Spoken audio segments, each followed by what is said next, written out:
Merci de nous rejoindre sur La Première pour le quart d'heure européen. Les Européens, ils se sont mis d'accord le week-end dernier sur de nouvelles règles de gouvernance économique. Les États membres et les députés européens ont topé pour des règles budgétaires un peu plus flexibles qui ne brident pas les investissements. Un nouveau succès de la présidence belge du Conseil de l'Union européenne, Vincent Van Petegem, le ministre des Finances belge, s'en réjouissait, en tout cas, lui qui était à la manœuvre pour négocier cet accord. Mais est-ce vraiment un succès ? Il y a quand même des voix qui s'élèvent pour critiquer cet accord qui marquerait au contraire le retour de l'austérité, un suicide économique. C'est l'avis, en tout cas, de notre invité ce soir dans le quart d'heure européen. Bonsoir Philippe Lamberts. Bonsoir.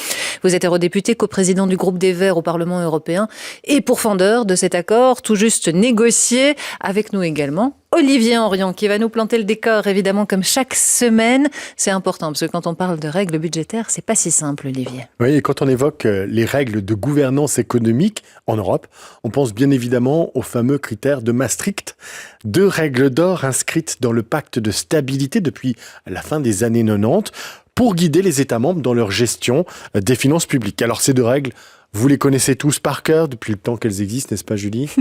Vous m'interrogez, j'ai l'impression d'avoir mon prof d'économie. Garder le déficit public sous la barre des 3% du PIB, faire en sorte que la dette ne dépasse pas les 60% du C'est PIB. brillant, je vous mets un 20 sur 20. J'avais mes notes. Ah, quand même. Mais ces règles ont été mises en place pour éviter de voir les États crouler sous le poids de la dette et de ses intérêts au point de perdre la confiance des investisseurs, comme ce qui s'est passé en Grèce à partir de 2008. Sauf que la primauté de l'orthodoxie budgétaire amène à des politiques d'austérité qui finalement vont tuer l'investissement. Ce maintien des critères de Maastricht est un débat d'un autre siècle, avait osé Emmanuel Macron dans une interview à l'hebdomadaire The Economist, c'était en 2019. Avant de capituler. Les Européens se sont finalement rendus compte que les règles budgétaires en vigueur pouvaient freiner la croissance et c'est pour ça qu'en mars 2020, quand la crise du Covid a frappé toute l'Europe, ces règles ont été mises sous cloche, une mise sous cloche qui devait prendre fin cette année. Il fallait donc à tout prix réformer le pacte de croissance, le rendre plus flexible pour ne pas revenir à la formule originale. Il aura fallu près de 2 ans de discussion pour dépoussiérer tout ça, pour donner un petit peu de mou aux États membres. Au final, les gouvernements disposeront d'un petit peu plus de temps pour ajuster leurs finances, pour autant qu'ils engagent des réformes et qu'ils investissent dans des secteurs stratégiques, le numérique, la défense, la transition verte. Mais pas question de flamber pour autant. La discipline reste de vigueur. Les 2 règles d'or de Maastricht restent gravées dans le marbre et les pays très endettés, comme la Belgique, se verront imposer des réductions automatiques de déficit et de la dette tous les ans, une sorte de chemin à suivre bien balisé. Bref, cette réforme tient plus du toilettage que de la révolution copernicienne. Philippe Lamberts, en quoi cette réforme qui apporte un peu plus de flexibilité, Olivier vient de nous l'expliquer, est-elle un suicide économique ? Écoutez, nous sommes face à des besoins d'investissement uniquement pour la transition verte de l'ordre de 260 milliards, soit 1,6% du PIB européen chaque année pendant le quart de siècle qui vient. D'accord ? Je ne vous parle pas de défense, je ne vous parle pas du vieillissement, je ne vous parle pas du numérique. Donc rien que pour la question climatique, au sens strict du terme. Chiffre qui vient d'où, celui-là ? D'une étude que nous avons commanditée, mais qui corrobore de manière un peu plus charpentée les chiffres que même la Commission européenne et à peu près toute économie sérieuse dit. Donc, nous allons devoir augmenter les investissements publics. Et en même temps, les règles européennes nous disent qu'il faut réduire la dette. Donc, ça veut dire que le seul moyen de financer les investissements publics serait de couper dans les dépenses ailleurs. Ça veut dire dans la sécurité sociale, dans les services publics. Et en fait, c'est juste impossible politiquement. Donc, qu'une partie de ces besoins d'investissement puisse être financée par des taxes. Alors, même Bruno Coleman dit qu'il faudra taxer le patrimoine. Le prix du carbone peut être une ressource financière, mais ça ne sera jamais suffisant pour financer les investissements dont on a besoin. Et donc, imaginez... En Europe, nous avons la capacité économique de faire ces investissements, mais nous sommes en train, juridiquement, de nous en empêcher. Donc, ce que nous pouvons faire, et je dirais ce que nous devons faire, nous décidons par obsession idéologique de gens comme Christian Lindner, le ministre des Finances allemand, et par opportunisme politique de tant d'autres, y compris Emmanuel Macron que vous citiez tout à l'heure, on est en train... Oui, c'est beaucoup plus que se tirer une balle dans chaque pied. C'est se couper les jambes, les bras et les ailes au moment où l'Europe doit s'envoler. Imaginez le scénario où Trump est élu dans quelques mois aux États-Unis. Nous décidons que par orthodoxie budgétaire, on n'a plus de sous pour investir, y compris dans la défense. Ah oui, l'aide financière à l'Ukraine, oui, c'est dommage. On laisse Poutine gagner en Ukraine. Mais et en plus de ça, au moment où la Chine et les États-Unis investissent massivement dans leurs industries vertes, nous on dit « Ah ouais, non, désolé, on n'a pas les moyens. » Il y a quand même une dose de flexibilité dans ces nouvelles règles par rapport aux règles qui existaient. Si on avait gardé les règles existantes, la situation aurait été bien pire, non ? Non, enfin, quelque part, les règles existantes n'auraient plus jamais été appliquées de toute manière.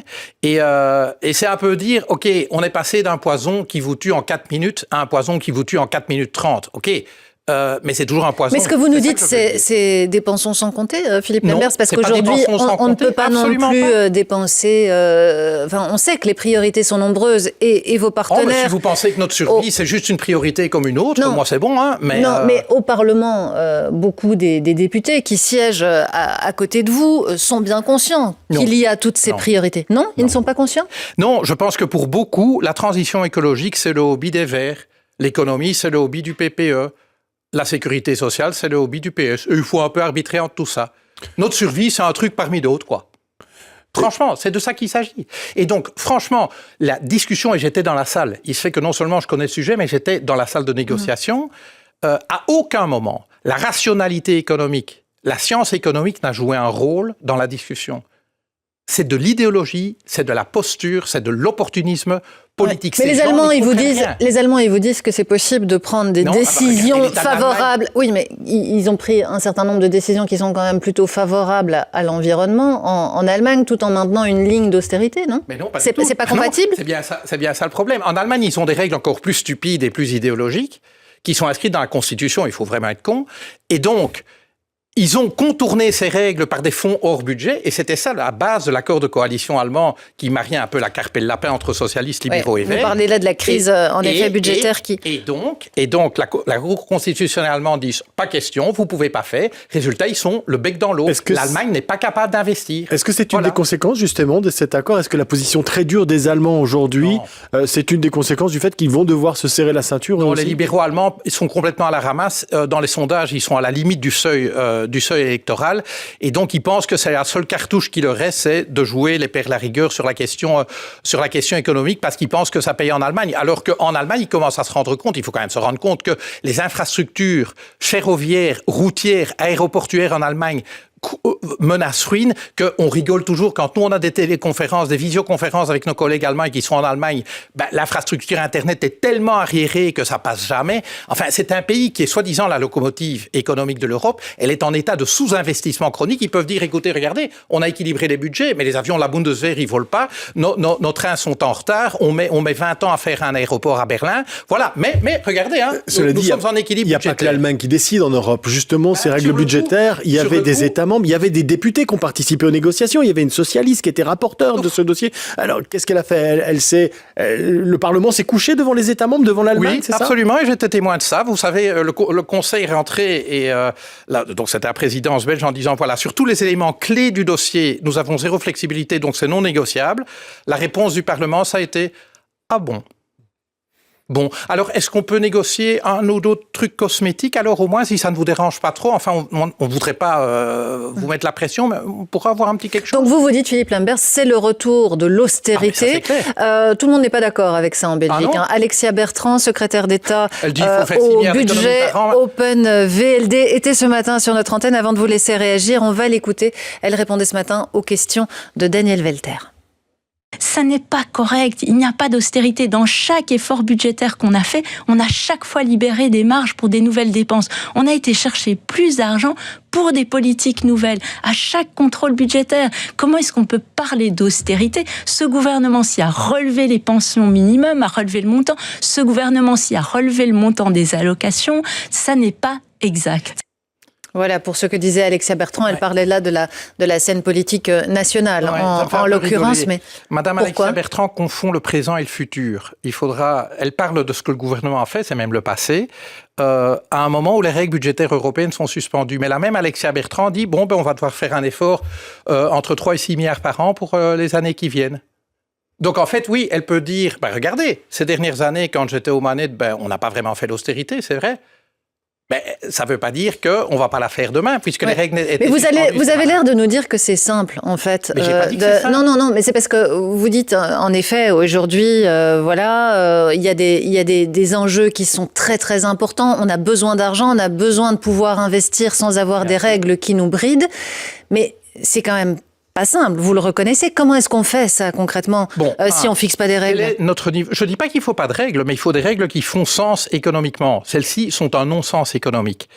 Première chose, le niveau d'endettement de l'Union européenne en ratio de dette sur PIB, c'est 90%. Les États-Unis, je ne vais pas vous interroger, c'est 126. Le Japon, c'est 263. D'accord? Mais c'est pas la même situation pour tous les États membres. Oui, mais allez, ça suffit, c'est pas comparable. Mais si c'est comparable, si justement c'est comparable. La santé économique des États-Unis n'est pas tout à fait comparable à celle de l'Europe. Alors, expliquez-moi comment se fait-il que leur endettement est largement supérieur au nôtre? C'est pas très logique ce que vous dites, parce que si leur santé économique était tellement bonne, ils n'auraient pas besoin de s'endetter pour mener toutes les missions de service public qu'ils doivent mener. Donc, s'ils s'endettent, c'est que, clairement, il y a un truc... les déficits fédéraux américains sont largement supérieurs aux déficits des budgets en Europe. Donc, il y a de la marge. Même des économistes comme Olivier Blanchard, ancien chef économiste du FMI, le dit, si l'Europe fait ce qu'elle doit faire en matière d'environnement et de défense, eh bien, il faut accepter que dans les 20 ans qui viennent, le ratio dette sur PIB va augmenter. Et il ne doit pas augmenter jusqu'à 126%. Il va augmenter entre 10 et 15 points et ça n'est pas dramatique. Et en effet, une partie de ces investissements doivent être financés par des recettes supplémentaires. Et par ailleurs, c'est vrai qu'il y a certains États européens qui sont à un niveau de dette qui est trop élevé. Et donc, ceux-là vont devoir réduire et donc ils n'auront pas de capacité d'investissement. La réponse à ça, c'est qu'alors, il faut une capacité européenne d'investissement qui permette de leur fournir les marges, en fait, d'investir à leur place. C'est ce qu'on a fait avec le plan de relance européen. Eh bien, il faudrait pérenniser un instrument de ce type-là. Mais de toute façon, vous savez, le Royaume-Uni, en 1940, a dû décider de continuer ou non la guerre contre les nazis. S'ils avaient dû respecter les règles budgétaires européennes, Churchill n'aurait eu d'autre choix que de dire, les gars, non, c'est pas possible. Moi, je dois respecter les règles et donc j'abandonne le combat. Non, ils ont dit c'est une question vitale et donc on le fera coûte que coûte. Vous savez en quelle année le Royaume-Uni a terminé de rembourser ses dettes de guerre? En 2008. En 2008, c'est-à-dire au moment de Qu'est-ce qui fait que ça ne percole pas aujourd'hui? Qu'est-ce qui fait qu'en 2020, quand il s'est agi de mettre ces règles sous cloche, tout le monde est allé dans ce sens-là, parce qu'on faisait face... La Commission est allée dans ce sens-là. Mais les États membres ont suivi. Ils n'avaient pas à suivre. C'était une décision souveraine de la Commission. Et qu'est-ce qui fait qu'aujourd'hui, justement, la Commission ne met pas alors la décision de pérenniser cette mise sous cloche? Non, ça, je crois que c'était pas raisonnable. Simplement, la Commission aurait pu dire, eh bien, nous allons concevoir des règles qui vont surtout s'intéresser à la qualité des dépenses publiques, mais ce seront des règles alors qui seront à la fois plus intrusives pour les États membres, mais plus au cas par cas, parce qu'un État n'est pas l'autre. Et ça, c'était inacceptable pour, comme je dis, les talibans de l'orthodoxie budgétaire menée par Christian Lindner. Et donc, ça n'a pas eu lieu. Les talibans de l'orthodoxie budgétaire étaient à la manœuvre de ces nouvelles règles, plus flexibles mais pas suffisamment flexibles selon Philippe Lamberts, notre invité ce soir. Merci à vous d'être venu. Merci à vous, Olivier Henrion, d'avoir préparé ce quart d'heure écho. Il y a fort à parier qu'on en parlera encore dans les prochaines semaines.